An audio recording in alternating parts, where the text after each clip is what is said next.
Le 6-9 du week-end. Éric Delvaux sur France Inter. Bonjour Bernard Monod. Bonjour. Eurodéputé, ex-Front National. Vous avez décidé cette semaine de quitter le parti de Marine Le Pen pour rejoindre Debout la France de Nicolas Dupont-Aignan. Pourquoi avoir quitté le parti de Marine Le Pen ? Écoutez, simplement, la question qui a été décisive, c'est que depuis, grosso modo, l'été dernier, nous ne parlons plus du tout d'économie, d'agriculture, de social. C'est exclusivement le sujet de l'immigration qui est fondamental, puisque c'est l'avenir de notre pays et le péril mortel que subit la France et l'Italie et beaucoup d'autres pays en Europe avec l'immigration, ce plan migratoire européen qui est catastrophique. Mais il n'y a pas uniquement ça. Les Français souffrent de déclassement, souffrent de perte de pouvoir d'achat, de perte d'emploi, et il faut aussi parler de ces sujets-là et pourtant, de l'agriculture. Marine Le Pen s'emploie et s'est employée durant la campagne électorale notamment à parler à ces personnes défavorisées en France. L'aspect social, on dit que le Front National est devenu le premier parti des ouvriers et des plus démunis. Donc elle s'est adressée à tous ce discours social, elle l'a tenu. Oui, les Français oubliés, effectivement, mais il faut expliquer pourquoi. Il faut donner des éléments. Il s'est passé beaucoup de choses depuis 2-3 ans en matière économique en Europe, et il faut l'expliquer aux gens que leurs économies sont menacées, que leurs emplois vont être encore plus gravement mis en danger, que il va y avoir un déclassement général, et ça, il faut l'expliquer avec quelques éléments. Or, aujourd'hui, il n'y a plus de discours économique, social, et l'agriculture et l'élevage, voilà, il n'y a pas que l'immigration, même si c'est fondamental. Lors de votre conférence de presse cette semaine, vous avez même parlé de cacophonie et d'amateurisme au Front National. Amateurisme, à quel moment ? Déjà du temps de Florian Philippot, pendant plusieurs années, qui a déformé la communication sur le modèle économique, de patriotisme économique que nous avions bâti en 2008. Voilà, donc il y a eu cette déformation, notamment sur la question de l'euro, puis est venu le concept de sortie de l'Union européenne avec le Brexit, puis le Frexit.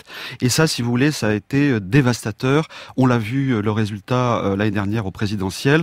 Je pense que si Marine avait suivi la doctrine officielle depuis 2008, que nous avions mis en place notamment sur l'euro, je pense qu'elle avait de grandes chances de pouvoir l'emporter en 2017 compte tenu des dégâts qui sont subis par les Français depuis 10 ans. Alors depuis hier soir, le Front National est officiellement rebaptisé Rassemblement National. Au-delà des questions sémantiques, ça va changer quoi ?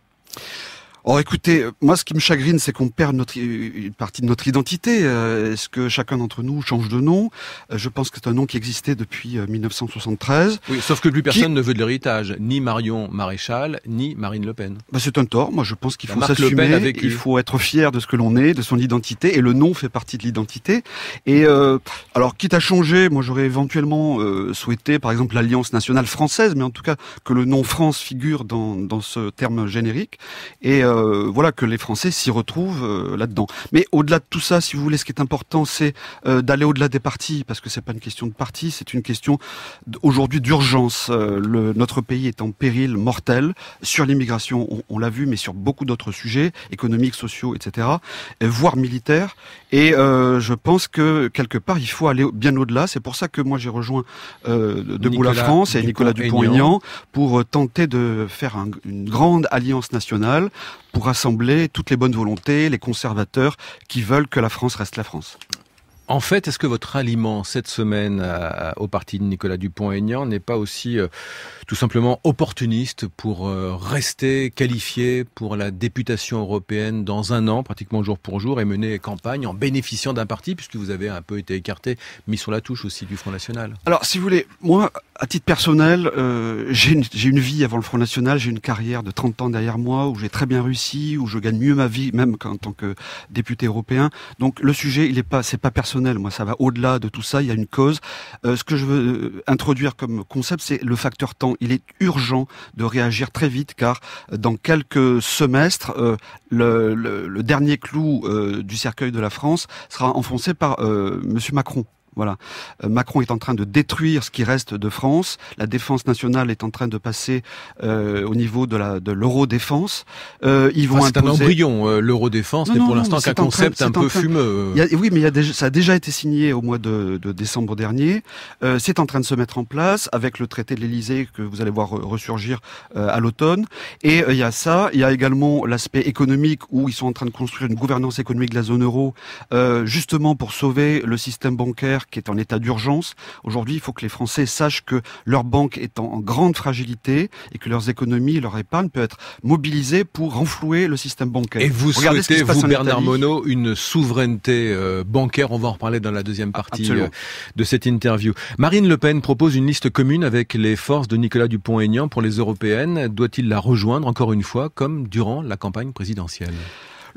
Le but est de former une grande alliance nationale, comme je venais de vous le dire. C'est sûr qu'il faut rallier énormément et fédérer énormément de gens de bonne volonté qui veulent constituer une grande force politique contre le régime Macron. Macron est au service de Bruxelles, de Francfort et des marchés financiers mondiaux. Et il faut effectivement enrayer la destruction qui est mise en place par Macron. Donc il faut un grand rassemblement, mais au-delà du rassemblement, une alliance nationale entre tous les conservateurs de tous bords, et je pense que ça va au-delà des partis. Voilà. Mais quand Nicolas Dupont-Aignan, il donnera sa réponse demain sur est-ce qu'il va oui ou non rejoindre Marine Le Pen pour les européennes, il a dit qu'il n'aimait pas qu'on lui dicte le calendrier. Est-ce que ce n'est pas déjà est-ce que ça préfigure sa réponse négative à votre avis ? On en a parlé un petit peu ensemble. Il faut pas mettre la charrue avant les bœufs, dans le sens où c'est pas une question d'hommes, de listes, etc. C'est une question de projet. Qu'est-ce que l'on veut proposer aux Français l'année prochaine pour avoir une alternative crédible, sérieuse, pour, je vous dis, enrayer la destruction et la disparition de la France. C'est la France qui est en jeu. Donc on commence d'abord par la méthode, la règle du jeu, on met tout sur la table. Regardez comment ont travaillé le gouvernement de coalition entre Salvini et donc Di Maio en Italie. Ils se sont enfermés pendant 10 ou 11 jours autour de la table en parlant à personne, enfin à l'extérieur. Ils se sont mis autour de la table et point par point, ils ont sauf que le gouvernement italien aujourd'hui est tellement hétéroclite qu'on se demande si ça va durer plus d'une semaine. Oui, mais attendez, laissez-les arriver au pouvoir, commencer à gouverner, et c'est ça la démocratie. Il faut leur donner une chance. De toute façon, l'Italie peut pas être pire qu'aujourd'hui. Mais vous n'avez pas répondu à ma question. Est-ce que vous en avez parlé avec Nicolas Dupont-Aignan ? Est-ce qu'aujourd'hui, l'humeur est plutôt pour un rapprochement avec Marine Le Pen pour les européennes dans un an, ou est-ce que ce sera, à votre avis, non ? Oui, dans le cadre cette grande alliance nationale que tout le monde appelle de ses voeux. Alors, au niveau du calendrier, oui, effectivement, il n'y a pas de précipitation à répondre à ce rapprochement, qui a déjà été fait, je vous signale déjà au mois de décembre, puisqu'elle lui a déjà proposé d'être en queue de liste, pour pousser l'ensemble de la liste. Mais le sujet, il n'est pas là. Le sujet, il est d'abord, on construit un programme et un projet européen crédible, qui soit une alternative le sujet, il est là aussi, au fédéralisme de l'Union européenne. Si on regarde les sondages publiés le mois dernier par Harris Interactive, le parti de Nicolas Dupont-Aignan est crédité de seulement 7% d'intention de vente aux européennes. C'est effectivement, le rassemblement s'impose peut-être aussi pour Nicolas Dupont-Aignan s'il veut gagner quelques sièges. C'est l'addition des forces conservatrices. Le 6-9 du week-end. Éric Delvaux sur France Inter. Question dans le prochain quart d'heure ce matin à Bernard Monod, économiste, député européen, ex-Front National que vous venez de quitter, Bernard Monod, pour rejoindre Debout la France de Nicolas Dupont-Aignan. Une question de Patricia Martin. Oui, tout à l'heure, vous avez à 2 reprises, vous avez dit péril mortel. Vous en avez parlé pour la France, au point que j'ai tiqué parce que je me demandais si je comprenais bien. En fait, donc une des fois, c'était au sujet de l'immigration. Est-ce que vous ne croyez pas que le péril mortel, il est plutôt pour les immigrés, pour ces pauvres gens qui viennent parce qu'ils n'ont souvent pas d'autre solution dans la vie, plutôt que pour les Français ? Non, mais ce qu'il faut comprendre, c'est que le XXe et le XXIe siècle, il se passe un phénomène tout à fait nouveau dans l'histoire de l'humanité, c'est la démographie est en train d'exploser partout dans le monde, notamment en Afrique subsaharienne, le Maghreb, etc. Ces gens-là pensent que l'Europe, au sens large, est un Eldorado et qu'ils doivent absolument venir. Ils ont raison de le penser. Et ils ont raison, eux ont peut-être raison de le penser, sauf que c'est pas la réalité. Quand on voit la montagne de dettes que nous avons notamment en France, et que les Français sont en train d'être déclassés dans leur propre pays, que la classe moyenne est en train de devenir une classe modeste. Vous oubliez de dire que parmi les réfugiés qui arrivent en France, il y a aussi des diplômés qui ont des compétences à nous faire valoir. Mais absolument. Mais le sujet n'est pas là. Le déclassement dont vous parlez, vous pensez qu'il a un lien direct avec l'arrivée des immigrés? Il n'y a pas de lien de cause à effet direct. Le seul problème, c'est qu'il y a 6,5 millions de chômeurs réels en France. Il faut d'abord combler ce chômage pour essayer d'avoir le plein emploi. Et ensuite, s'il y a besoin d'immigration économique, on peut éventuellement arriver à des excédents extérieurs. Le problème, c'est qu'on n'en est pas là. Ils viennent pourquoi? Parce qu'ils viennent pour avoir des allocations, pour avoir un niveau de vie supérieur, ce qui est légitime de leur point de vue, sauf que c'est terminé, nous ne pouvons plus assumer. Nous avons 2300 milliards d'euros de dettes, 35 000 euros chacun sur nos têtes à rembourser par personne, par habitant. Et donc, vous voyez bien les services publics qui sont en train de reculer. C'est dans votre maison de l'audiovisuel, vous êtes directement concernés. Partout, dans la santé publique, dans toutes les infrastructures de la France, on perd nos industries, etc. Donc il n'y a pas de lien de causalité entre l'immigration, sauf que c'est un problème civilisationnel où nous perdons effectivement notre identité par la submersion migratoire qui arrive en Europe, en Allemagne, en Italie et qui converge essentiellement vers la France parce que nous avons un système de protection sociale très favorable et qui est ouvert à tout le monde. Voilà. Mais ce n'est plus possible de supporter ça. Et quand Emmanuel Macron prône une politique où il fait une distinction entre les réfugiés politiques d'un côté qui pourraient être les bienvenus et de l'autre les immigrés qui eux devront probablement, s'ils n'ont pas les critères, rentrer chez eux. Vous regardez ça comment?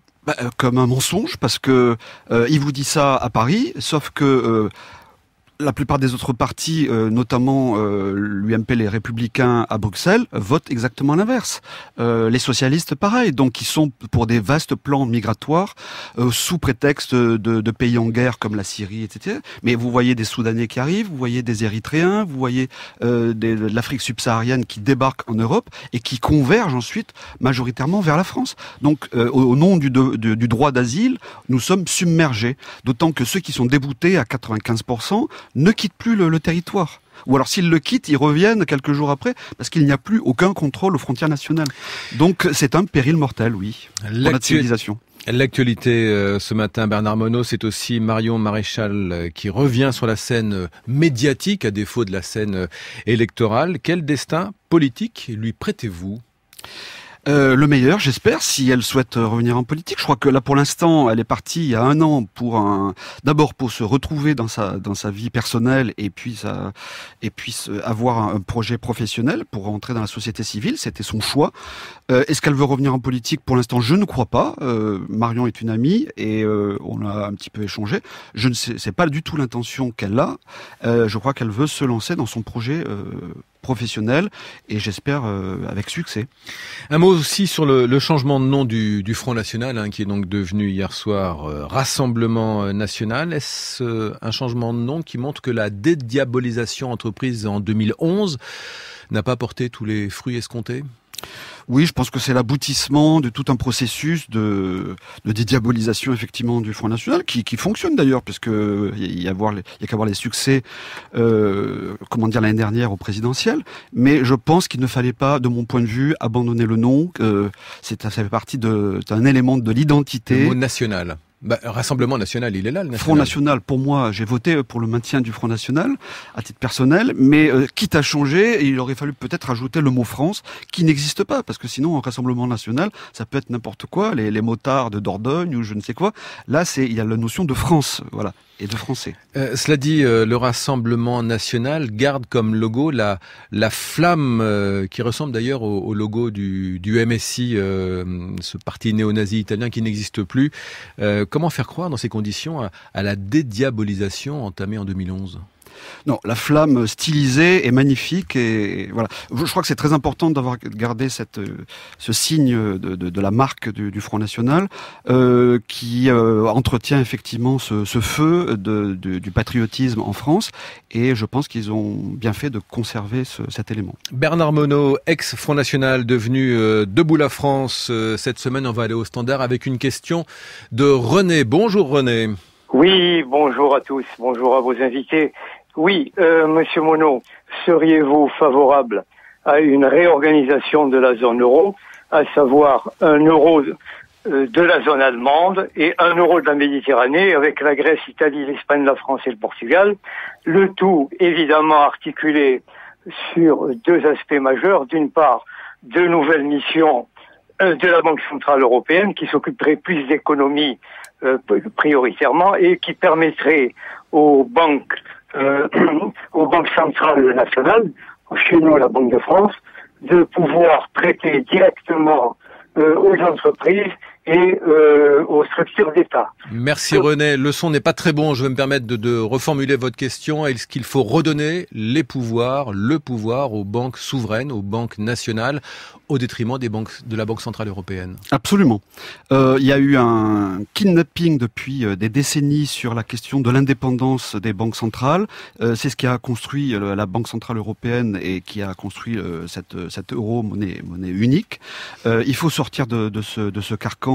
Mais de toute façon, ce qu'il faut bien comprendre, c'est que l'euro et le système bancaire de la zone euro est en situation extrêmement grave, à l'agonie, probablement notamment sur l'euro. Donc, il va se passer quelque chose. Nous sommes prêts sur un grand plan opérationnel pour bâtir l'après-euro, pour rendre effectivement la souveraineté monétaire à chaque pays, pour que chaque pays soit indépendant dans cette grande Europe que nous voulons construire. Ça veut dire que vous relancez la machine à fabriquer du papier et du billet, vous relancez la machine à billets? Mais moi je relance rien du tout, c'est ce que fait monsieur Draghi, le président de la BCE, depuis 2015, à hauteur de 2200 milliards, 2300 milliards. Ils ont doublé le bilan de la BCE, donc il faut éventuellement le poursuivre, mais dans l'intérêt, comme l'a dit monsieur, pour les entreprises, pour les ménages, et non pas pour sauver exclusivement le bilan des banques et exclusivement le bilan par les marchés financiers. Le problème, c'est ça aujourd'hui. Mais sortir de l'euro pour revenir à un franc faible, c'est justement ce dont ne veulent pas les Français qui souhaitent un euro fort. Vous dites que l'euro est dévalué en ce moment, il se porte plutôt bien. L'euro n'est pas fort, il est cher. Voilà. Donc, regardez toutes les grandes puissances économiques dans le monde qui sont justement fortes. Ils ont des monnaies plutôt affaiblies, basses en termes de parité de change. Regardez le dollar, regardez la livre sterling, regardez le yuan, le yen. Ils cherchent pas à avoir une parité très forte. Au contraire, c'est l'inverse. Pour avoir une bonne économie, il faut si on prend la monnaie chinoise, il y a aussi un volume. Il y a aussi un volume. Et le volume parle aussi avec l'euro. Mais prenez l'exemple du Royaume-Uni. Ils ont leur livre sterling. Il vaut mieux pas que la parité soit trop forte. Donc, ce qu'il faut, si vous voulez, c'est reprendre notre indépendance nationale, y compris au niveau de la Banque de France, pour effectivement, monsieur a raison, soulager l'économie productive, la soutenir par des financements, et non pas soutenir exclusivement les marchés mondiaux. Je rappelle, Bernard Monod, que vous étiez l'éminence grise de Marine Le Pen pour les questions économiques. C'est vous qui aviez cofabriqué en 2008 ce patriotisme économique. Votre différend remonte-t-il avec Marine Le Pen à la campagne présidentielle quand la candidate a fait marche arrière sur le retrait de l'euro? Non, au contraire. Il y a eu des allers-retours.